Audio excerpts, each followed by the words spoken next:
night of January 15th, the bodies of the Root family was discovered murdered in their own home.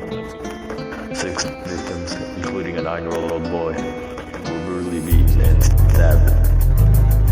Dismembered body parts were identified during the investigations. There were no witnesses of the crime. Late in the noon of a golden dragon winter, Carla saw an image that will constantly frighten her. On her way back home, she walked up to the front door. A pair of dappled black shoes grazed across the hardwood floor. 3087 South Englemore Way. That's the home that she had entered. It's her family's place. Her footsteps cracked the silence that was present at the time. She spoke a word and looked around to await a possible reply. Nobody answered. She started feeling worried. Then she saw some bloodstains in the hallway, followed the trail and sudden her being shocked by the vision of her parents laying on the blood-soaked bed. Her father and her mother motionless because her dad. Joey was the dad, but he was headless. He was on the left. The blood gushed out and darker shit it poured out from his neck. Josephine, the mother, she was bound down on the right with a mouthful of her feces. It was such a gross sight.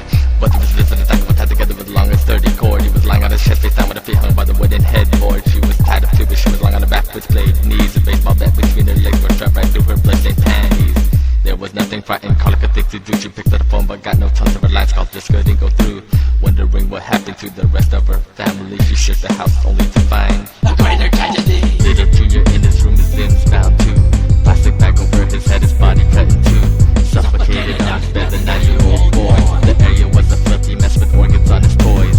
She headed out, wandered in the living room, rummaging through everything, looking for some clues. A bloody note was found on top of the kitchen table. The stationery held on by her father's severed mandible. Hey, you young bitch, I knew that I was missing someone from my list. It started out as just a little game for me to play, but when your mother started shouting, it was causing me to slay. I tried to work them and your family was tortured. I took your father's watch as a personal memento.